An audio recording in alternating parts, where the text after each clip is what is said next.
Bienvenue pour les actus. Nous sommes de retour après ce long week-end de Pâques sous le soleil.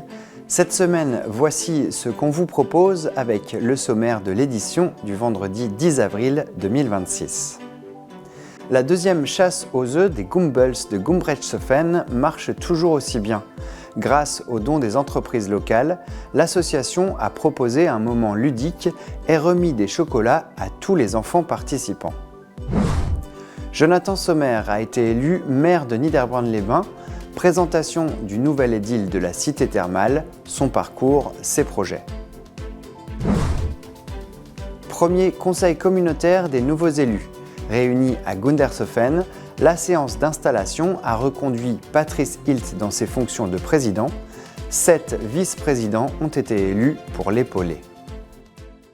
Au top départ, la course aux œufs est lancée. La chasse a-t-elle été bonne à Gumbrechtshoffen? Le lapin, en tout cas, n'a pas chômé.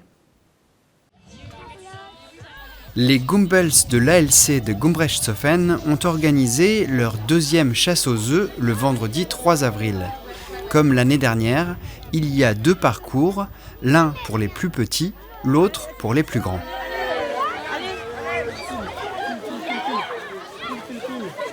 Une centaine d'enfants participent, ils sont 50 sur chaque parcours. L'activité est gratuite grâce aux sponsors de l'association. Gumbi le lapin accompagne les petits chercheurs. On a caché pas mal d'œufs là pour les enfants parce que tous les ans on a de plus en plus de petits jeunes qui viennent chercher les œufs. Donc ouais, on a eu pas mal de boulot. Ouais. Et pourquoi Gumbrechtshoffen? Vous avez une grosse tournée à faire, pourquoi vous êtes là aujourd'hui? Ah, parce que c'est mon village natal. Et c'est la meilleure chasse aux œufs? La meilleure forcément. Est-ce que c'était difficile de trouver les œufs? Non. Vous avez... Ouais, un peu? Un peu. Vous en avez trouvé beaucoup? Non, que 2. Que 2? Que 2. Et le lapin, il est sympa? Oui. Les enfants ont pu repartir avec plein de chocolat. À l'intérieur, l'animation continue avec une dizaine d'artisans du fameux marché de Pâques. Les enfants se font maquiller ou dégustent de bons gâteaux. Nouveauté cette année, un petit atelier de bricolage également financé par les sponsors. Quelques photos permettent de garder un souvenir de cette journée mémorable. Avec ce succès, la chasse sera reconduite l'année prochaine. Les Gumbels recherchent toujours de nouveaux bénévoles pour les aider à préparer ces beaux moments. Chaque année, les batraciens traversent la route à la période des reproductions. À ce moment, des grillages sont installés pour stopper leur progression. Les releveurs les aident à traverser la route. Et donc ils passent toute la nuit sur la route à se rencontrer. Et quand ils se rencontrent, seulement ils vont dans la mare. Début mars, plusieurs classes des écoles de Niederbronn-les-Bains, Reichshofen et de Merzwiller sont venues au plan d'eau pour en apprendre un peu plus. Michel Rauch raconte les habitudes des amphibiens et les différences entre les espèces. Chez les grenouilles, il n'y a que le mâle qui chante, mais lui, il chante sur le lieu de ponte et il attend que les femelles arrivent. Il explique comment ces animaux commencent leur migration et leur cycle de reproduction. Les grenouilles et autres crapauds sont relâchés dans la petite mare. Ces dernières années, ils sont moins nombreux.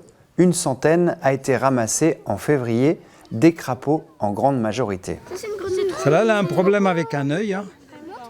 Elle a un œil qui ne s'est pas développé. Ouais. Alors vous venez par là, vous reculez, je vais lâcher la grenouille. Vous verrez, Vous verrez que les grenouilles, ça saute par rapport aux crapauds qui marchent. La semaine dernière, nous étions à Zinswiller. Cette fois-ci, direction Niederbronn-les-Bains pour rencontrer le nouveau maire, Jonathan Sommer. Ce sont nos portraits des nouveaux élus du territoire.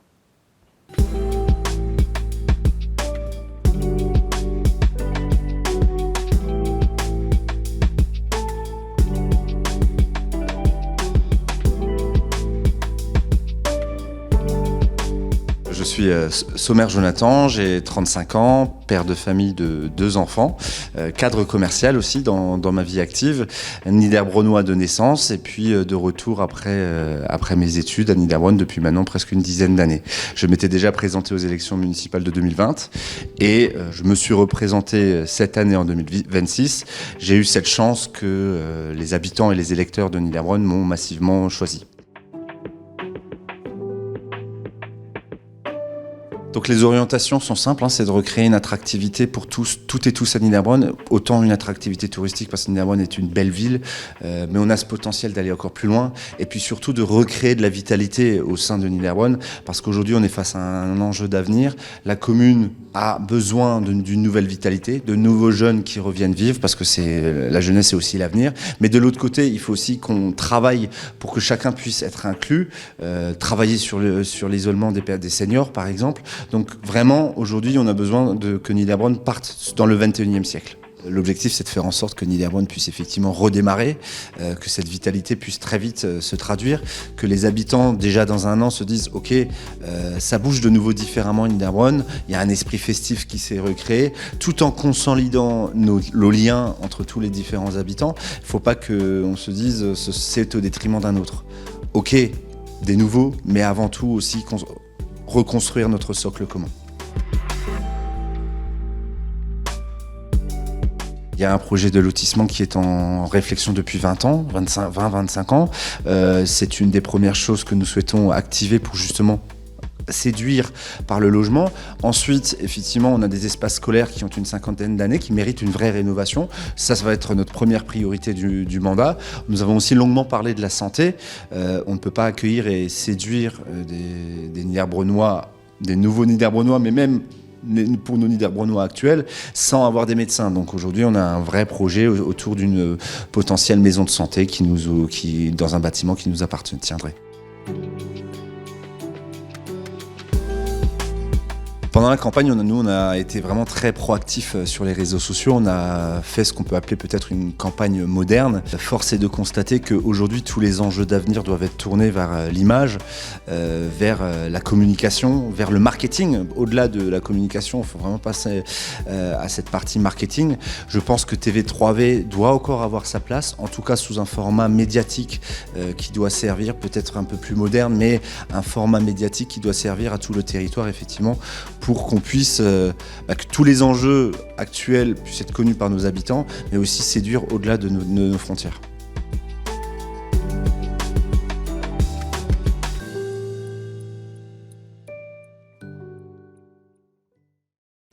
L'événement a lieu tous les 2 ans, le Salon des modèles réduits à Reichshoffen. Pour cette édition, lors du week-end de Pâques, nous avons pu admirer les voitures, les avions, les bateaux ou les trains. Les passionnés ont passé beaucoup de temps sur leur construction. Certains ont opté pour les imprimantes 3D. À partir de fichiers créés ou trouvés sur Internet, la machine fabrique des objets.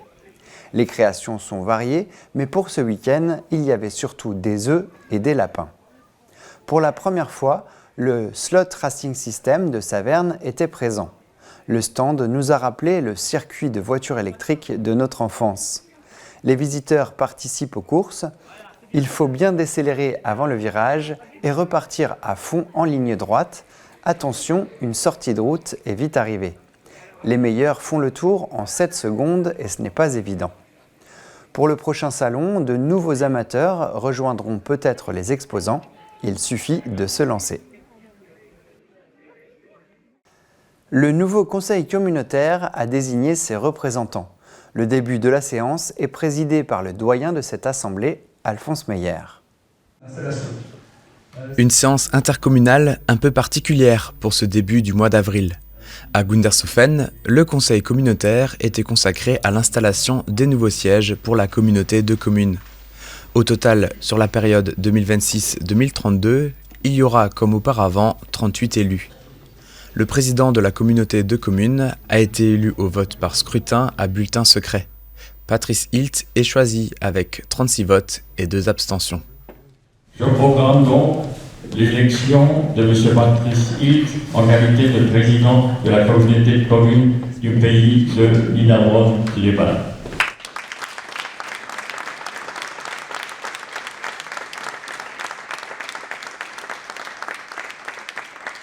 La confiance et le respect réciproque commandent chacun de mes engagements. Je suis un homme d'action, de pragmatisme et de bon sens, et non de dogmes, de théorie ou encore de discours trop stériles. Je suis un homme engagé et m'investirai comme par le passé corps et âme pour notre belle intercommunalité. Il y aura 7 vice-présidents pour la nouvelle mandature, soit un de plus que pour l'ancienne équipe. Jonathan Sommer en premier vice-président pour s'occuper de l'attractivité touristique. À côté de lui, Patrick Bettinger est à nouveau reconduit pour 6 ans de plus sur la partie finances et ressources humaines. Le maire de Reichshofen, Philippe Rosio, occupe le poste de 3e vice-président pour l'aspect sécurité et protection des populations. Jean Mariotte se charge à nouveau du service à la population et solidarité. Daniel Beck veillera au développement territorial. Le maire de Merzwiller, Jean Clibert, est le 6e vice-président, en charge d'un nouveau domaine, la mutualisation et l'optimisation territoriale. Et pour le développement rural et la résilience territoriale, le maire de Winstein, Steve Omphalius, occupe le 7e siège de vice-président. Patrice Hilt, le président, s'occupe quant à lui du développement économique, de l'urbanisme et de la culture. Les maires des communes restantes, à savoir Dambach, Gumbrechtshofen, Rothbach, Utenhofen et Dinswiller, ont aussi été votés pour faire partie des membres du bureau. Pour finir, le président fait le rappel de la charte de l'élu, qui comprend aussi les indemnités perçues par chacun des membres. Patrice Hilt percevra une indemnité d'un peu plus de 2 774 € bruts. Les vice-présidents, quant à eux, percevront 1 016 € bruts chaque mois. Les élus se retrouveront dans quelques semaines à Niederbronn pour un nouveau conseil communautaire le 27 avril. Merci d'avoir regardé notre journal. Dans un instant, on fait un tour en Alsace et on revient sur le dernier marché des potiers de Ferrette avec la ligne Sungo. Ensuite, vous pourrez revoir notre entretien avec Hubert Walter. La semaine prochaine, vous retrouverez Lucas avec plein d'autres sujets. D'ici là, portez-vous bien.